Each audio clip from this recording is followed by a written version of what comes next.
Question number 5। बगल की आकृति में यदि कोण बीएडी सर्वांगसम है कोण सीएई के, तो कोण बीएसी के सर्वांगसम कोण का नाम बताइए। तो क्वेश्चन नंबर 5 में देखिए इस तरह से आकृति बना हुआ है। कह रहा है यदि कोण बीएडी, तो यहां पे देखिए बीएडी कौन है, बी ए डी यानी ये वाला कोण, ठीक है, बी ए डी यानी ये पूरा कोण किसके बराबर है, कोण सी ए ई के, यानी सी ए ई, ये वाला देखिए ये वाला कोण यानी सी ए ई कोण बी ए डी बराबर है, कोण सर्वांगसम है या बराबर है, बात बराबर ही है। या तो सर्वांगसम इसको बोले या बराबर, सर्वांगसम होता है तो बराबर भी होगा तभी सर्वांगसम होगा। तो दिया है कोण बी ए डी किसके सर्वांगसम है, सी ए ई के, ठीक है, यानी बराबर है।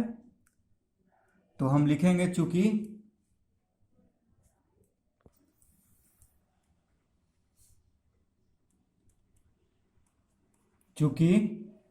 क्या दिया हुआ है, कोण बी ए डी सर्वांगसम कोण सी ए ई, कोण बी ए डी सर्वांगसम कोण सी ए ई दिया हुआ है। तो हम लिखेंगे यहाँ पे दिया है, यानी ये क्वेश्चन में दिया है, तो यहाँ पे हम लिख लेंगे। तो बी ए डी, कोण बी ए डी को हम लिख सकते हैं कोण बी ए सी प्लस कोण सी ए डी, ठीक है। तो हम लिखेंगे कोण बी ए डी बराबर, हम लिखेंगे कोण बी ए डी को हम लिख सकते हैं कोण बी ए सी, देखिए बी ए सी यानी ये छोटा वाला कोण, तो लिखेंगे बी ए सी प्लस कोण सी ए डी, देखिए दो कोण को मिला करके कोण बी ए डी बना है, इसलिए दोनों कोण को हम जोड़ करके कोण बी ए डी के सामने लिखेंगे, ठीक है। नीचे सी ए डी यहाँ पे लिखेंगे। अब सी ए डी भी सर्वांगसम होगा किसके, तो सी ए ई, कौन सी ए ई कौन से कोण मिल करके बना है, तो देखिए सी ए ई बना है कोण सी ए डी यानी ये वाला कोण और ये वाला कोण और ये वाला कोण से मिल करके, तो कोण सी ए डी यहां पे लिखेंगे प्लस कोण देखिए ई ए डी, ठीक है।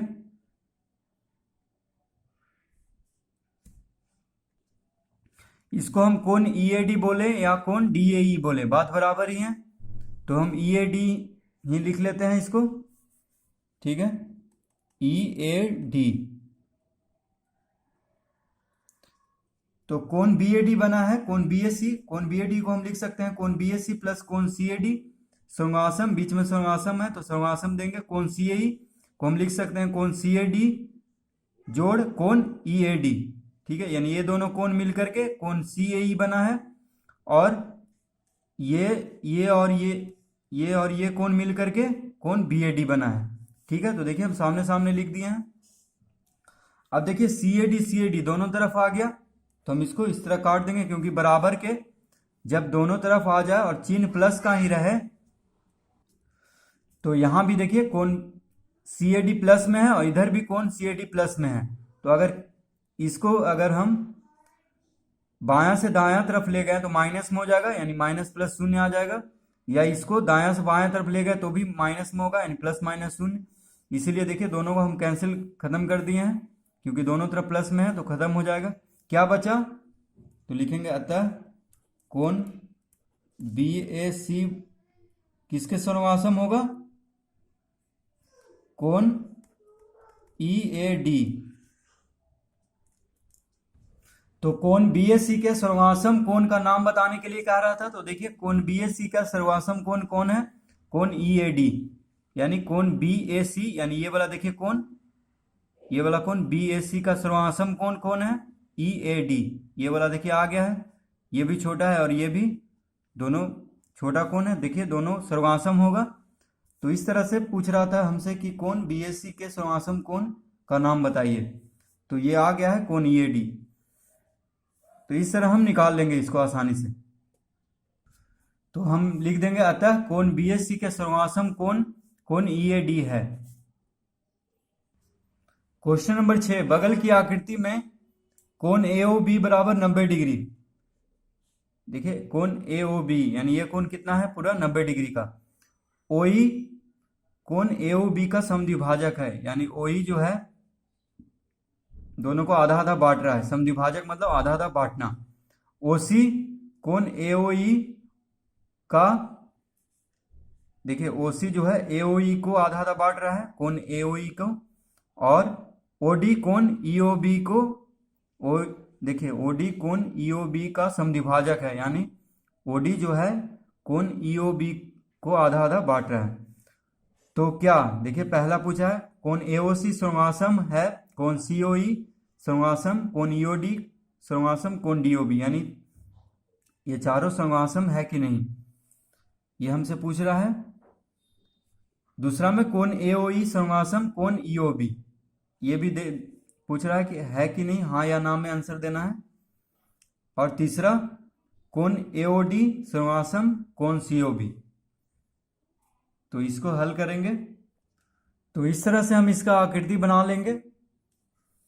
तो यहाँ पे देखिए कोण AOB यानी ये पूरा कोण दिया है 90 डिग्री का, जो OE है वो समद्विभाजक है, यानी OE देखिए AOE यानी कोण AOE कितना हो गया 45 डिग्री, और कोण EOB हो गया 45 डिग्री, क्योंकि OE समद्विभाजक है तो दोनों कोण को बराबर बराबर बांट रहा है। अब देखिए कोण OC जो रेखा है वो समद्विभाजक है किसका, कोण AOE का, यानी ये 45 को भी आधा आधा बांट रहा है, ये 22.5 में। और OD जो है वो कोण EOB का समद्विभाजक है, यानी ये भी 22.5 डिग्री बांट रहा है इसको। ठीक है, तो हम यहाँ पे लिखेंगे पहला, देखिए पहले हल करेंगे तो हम यहाँ पे लिखेंगे चूंकि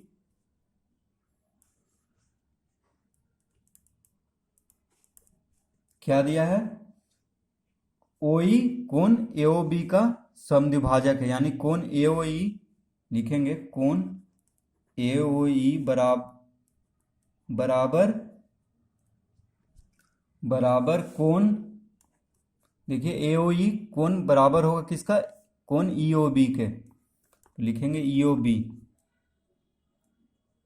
कितना हो जाएगा, बराबर 45 डिग्री। क्यों हो जाएगा, तो हम यहाँ पे लिखेंगे कोण AOB OE लिखेंगे कोण AOB का समद्विभाजक है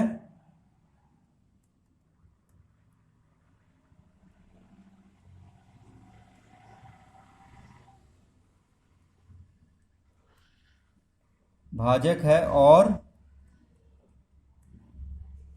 दिया, और कोण AOB बराबर 90 डिग्री। देखिए इतना दिया हुआ है तो हम इस वजह से यहाँ पे लिखेंगे चूंकि कोण AOE बराबर कोण EOB बराबर 45 डिग्री होगा। क्यों होगा, क्योंकि OE जो है AOB का समद्विभाजक है, और OE क्या है, समद्विभाजक है कोण AOB का, और दिया हुआ है कोण AOB बराबर 90 डिग्री। तो इस वजह से कोण AOE जो है कोण EOB बराबर हो जाएगा 45 डिग्री। ठीक है, ये पूरा 90 दिया है और ये समद्विभाजक, तो ये दोनों कोण जो होगा AOE और EOB क्या हो जाएगा 45 डिग्री। तो इस तरह हम लिख देंगे पहले। तो अब लिखेंगे अतः कोण AOE समरासम भी होगा। जब देखिए 45 डिग्री के बराबर है दोनों तो क्या होगा, समरासम भी हो जाएगा। तो हम यहाँ पे समरासम का चिन्ह देंगे, किसका समरासम होगा, EOB के। ठीक है, तो ये आ गया हमारा कोण AOE जो है वो किसके समरासम हो जाएगा, EOB के। ठीक है, अब देखिए कोण AOE को हम लिख सकते हैं AOE, यानी दो कोण मिलकर के बना है AOE, ये वाला कोण और ये वाला कोण, देखिए दोनों छोटा कोण, तो इसको हम लिख सकते हैं कोण AOC प्लस कोण COE सर्वासम। अब कोण ईओबी देखिए, ईओबी ये भी दो कोण से बना है, ईओडी और डीओबी, ठीक है। तो इसको भी लिख लेंगे, तो यहां पे लिखेंगे ईओडी प्लस कोण डीओबी। अब लिखेंगे देखिए, चूंकि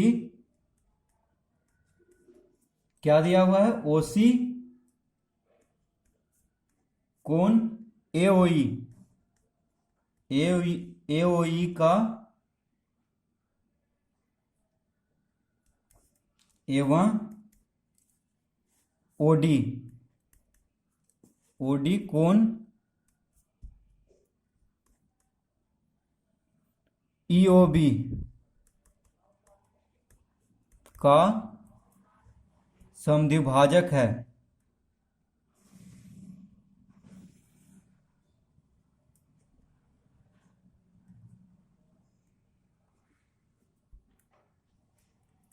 समद्विभाजक है, देखिए दिया हुआ है। तो ओसी जो है, ओसी जो है किसका समद्विभाजक है, कोण एओई का, यानी समद्विभाजक है। तो ये दोनों कोण भी बराबर होगा आपस में, क्योंकि ये समद्विभाजक आधा आधा बांट रहा है। तो ये 22.5 डिग्री होगा, 45 का आधा आधा कर देगा, ठीक है। तो ये भी देखिए, अब ओडी जो यहाँ पे कह रहा है ओडी कोण ईओबी का समद्विभाजक है, यानी इसको भी 22.5 में बांट देगा, क्योंकि हम अभी निकाले हैं कोण ईओबी बराबर 45 डिग्री, क्योंकि पूरा 90 डिग्री दिया हुआ है। तो ये चारों कोण हो जाएगा 22.5 22 22.5 22.5 22.5 22.5 डिग्री, क्योंकि देखिए 22.5 कितना होता है 45, और 45 45 90, ठीक है। 22.5 गुना 4 कितना हो जाएगा 90 डिग्री। तो हम लिखेंगे अतः,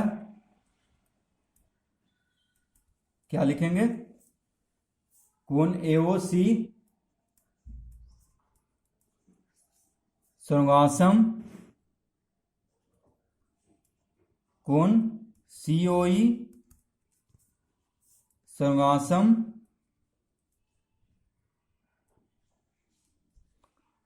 कोण ईओडी सर्वासम कोण डीओबी। तो देखिए यही हमसे पूछ रहा था पहला में, तो पहला हम इस तरह हल करेंगे, क्योंकि ये चारों समवासम होगा, क्योंकि ओसी एओई का और ओडी ईओबी का समद्विभाजक है, इसीलिए चारों कोण क्या होगा, बराबर ही होगा, ठीक है। पहले तो ओई एओबी का समद्विभाजक है, ओई जो है पहले आधा आधा दोनों को बांट रहा है 45 45 डिग्री में, उसी तरह भी 45 डिग्री को भी आधा आधा बांट रहा है, क्योंकि समद्विभाजक दिया हुआ है। तो इस तरह से हम इसको लिख देंगे, तो इसका आंसर क्या हो जाएगा, हाँ। अब देखिए दूसरा हल करेंगे, तो दूसरा हम कह रहा है कि कोण ईओई समवासम कोण ईओबी। तो हम लिखेंगे, चूंकि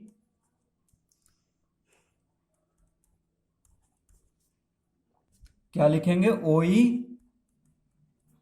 कोण एओबी का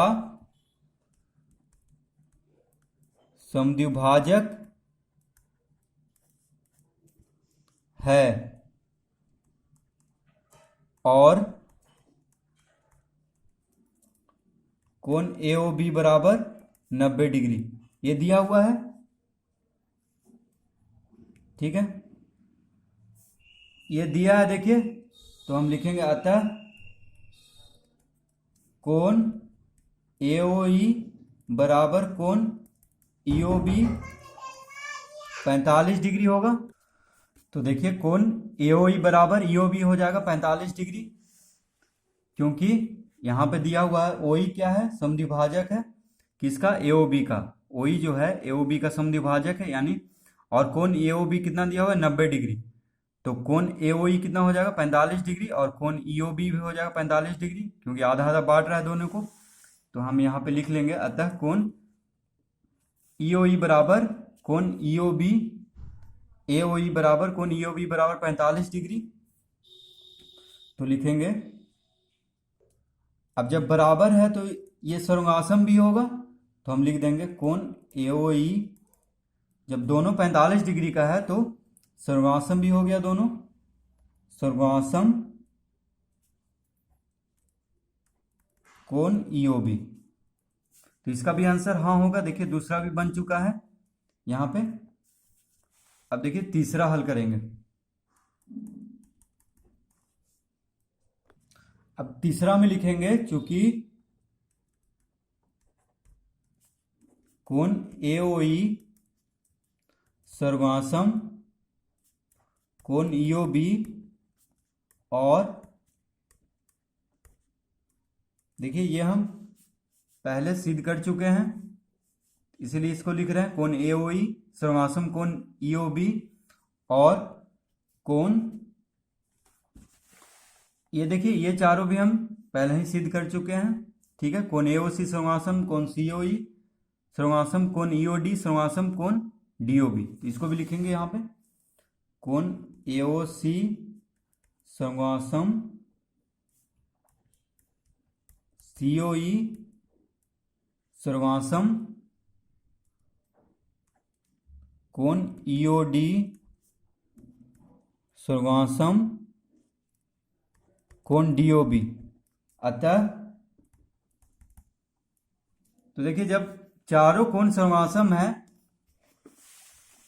यहां पे देखिए जब चारों कोण क्या है बराबर है, तो कोण एओडी यानी एओडी किसके बराबर होगा, कोण सीओबी के, क्योंकि चारों कोण यहाँ पे बराबर है तो कोई भी तीन कोण के बराबर ही होगा। क्योंकि देखिए पहला कोण दूसरा कोण तीसरा कोण चौथा कोण बराबर है। ठीक है, तो देखिए तीन कोण यानी एओडी में तीन कोण आ रहा है, कोण AOC plus COE plus EOD, ये तीनों कोण, कोण सीओ में बी में भी तीन कोण आ रहा है, ये कोण बराबर ही होगा क्योंकि चारों कोण आपस में बराबर है। तो अतः लिखेंगे कोण एओडी सर्वासम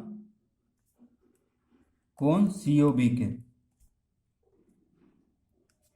कोण एओडी सर्वासम है कोण सीओबी के। ठीक है, इस तरह से हम तीनों हल कर लेंगे। तीनों का आंसर हाँ आएगा इसमें, क्योंकि तीनों जो क्वेश्चन दिया हुआ है वो सर्वासम सिद्ध हो गया है। तो इस तरह हम इसको हल कर लेंगे। क्वेश्चन नंबर 7 देखिए, निम्नांकित वर्ग युग्मों में कौन सा वर्ग युग्म सर्वासम है। तो यहाँ पे देखिए यहाँ पे 3 सेंटीमीटर है, यहाँ पे 4 सेंटीमीटर, दोनों में देखिए एक बड़ा एक छोटा देखने में भी लग रहा है।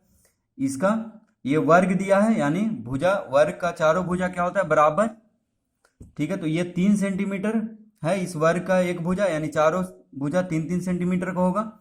इसमें देखिए 4 सेंटीमीटर है वर्ग की एक भुजा की लंबाई, तो 4 सेंटीमीटर यानी चारों भुजा क्या होगा 4 सेंटीमीटर का होगा। तो यहाँ पे 3 सेंटीमीटर है, इसमें 4 सेंटीमीटर, दोनों सर्वासम नहीं है क्योंकि दोनों देखिए देखने में भी छोटा बड़ा लग रहा है यहाँ पे, और इसका भुजा जो है इसका 3 सेंटीमीटर इसका 4 सेंटीमीटर। अब दूसरा हम देखिए 5 सेंटीमीटर है ये वर्ग का एक भुजा, यानी चारों भुजा 5 सेंटीमीटर का होगा, इसमें भी चारों भुजा 5 सेंटीमीटर का होगा। तो ये देखिए सर्वासम है दोनों, क्योंकि दोनों का क्षेत्रफल भी बराबर ही आएगा क्योंकि दोनों का भुजा बराबर है। यहाँ पे देखिए 4 सेंटीमीटर और 4 डेसीमीटर, तो ये भी देखिए बराबर नहीं है तो सर्वासम भी नहीं होगा। अब देखिए इसमें दूसरा आंसर होगा, इसका हम आंसर लिखेंगे दूसरा। क्वेश्चन नंबर 8, निम्नांकित आयत युग्म में कौन सा आयत युग्म सर्वासम है। तो इसमें देखिए आयत दिया हुआ है यानी रेक्टेंगल जिसको इंग्लिश में बोलते हैं। तो देखिए लंबाई 4 सेंटीमीटर है, चौड़ाई 3, इसमें भी लंबाई 4 और चौड़ाई 3, तो ये सर्वासम होगा क्योंकि लंबाई दोनों का बराबर है और चौड़ाई भी बराबर है। इसमें देखिए लंबाई 4 और चौड़ाई 2, इसमें देखिए लंबाई कुछ ज़्यादा ही है और चौड़ाई 2, क्योंकि इससे बड़ा देखिए देखने में लंबाई लग रहा है। यहाँ पे दिया हुआ नहीं है कि लंबाई कितना है, लेकिन ये भी सर्वासम नहीं होगा आयत। अब इसमें देखिए